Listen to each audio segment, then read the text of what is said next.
but we're going to be talking next to economist and academic Colin Coleman, who says South Africa's economy is stuck in what he calls an unstable disequilibrium of low growth and high unemployment. Either the situation gets worse, and many warn that it will, or South Africa takes another more hopeful turn. So what does that look like? Well, let's ask Coleman himself. He's the former CEO for Goldman Sachs in sub-Saharan Africa, and he's been on the front line of economic reform. Colin, your CV is impressive, a senior fellow at Yale, a former partner at Goldman Sachs, and also an anti-apartheid activist who was very involved in unity talks. When we look at a new economic trajectory, what are you suggesting? Well, thanks very much for having me on. I mean, effectively, we are suggesting, this is an article I co-authored with PIMCO's Pramal Dawan and the famous economist Nouriel Roubini from New York University.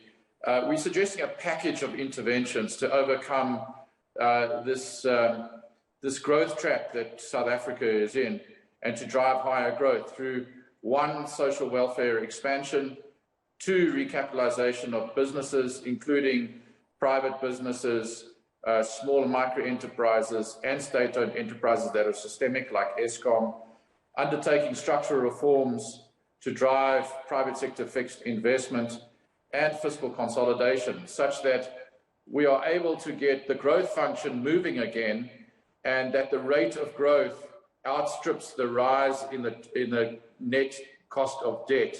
And at the moment, unfortunately, what we face is a low growth trap, very, very high unemployment, with 12 million people out of work, 60 million South Africans, of which 40 are poor. And, you know, they are looking to the policymakers for solutions that practically impact their lives. So the combination of this package, we hope and we suggest, will drive higher rates of growth through the stimulus, whilst medium-term structural reforms take place.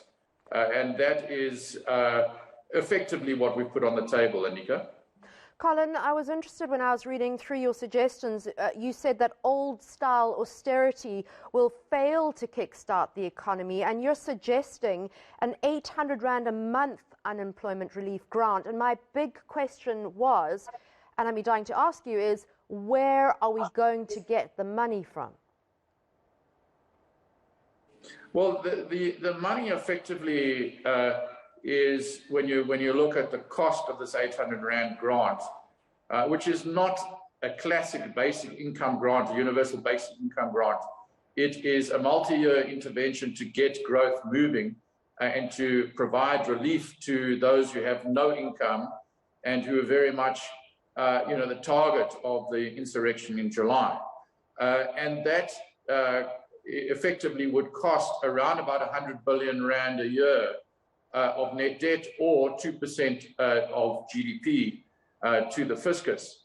Now, that sounds like a lot of money, but effectively what we're suggesting is that by spending this in the hands of the poor, who will pay it back all into the South African economy through food and clothing and other purchases, and perhaps supporting micro business development, which is the kind of research record of what happens when these grants are available.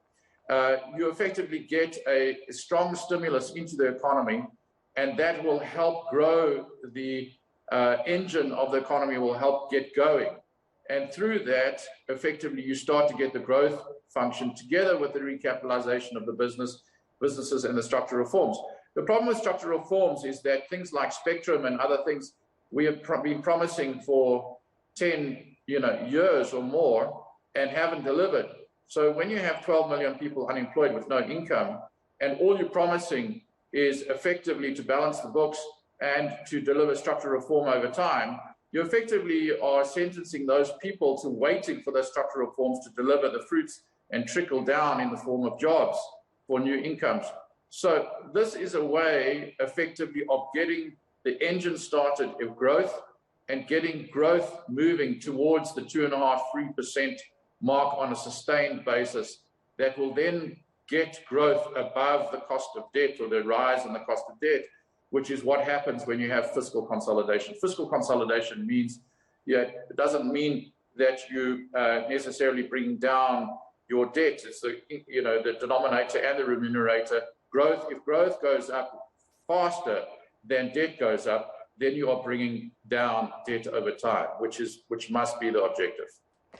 Quick last question, Colin. From a global perspective, where are we as South Africans looking in terms of the inequality divide? Look, on unemployment and inequality, the Gini coefficient, on those statistics, we are the highest in the world.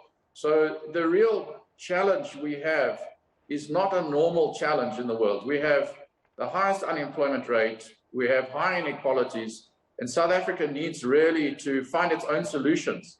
So this article we've put in the public domain is to promote dialogue between the 60 million South Africans about what solutions we should adopt.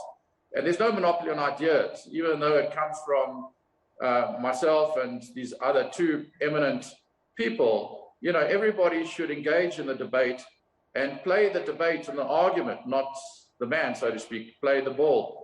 And hopefully we'll be better off as a country in terms of finding economic solutions to our core problems, which are quite unique in the world.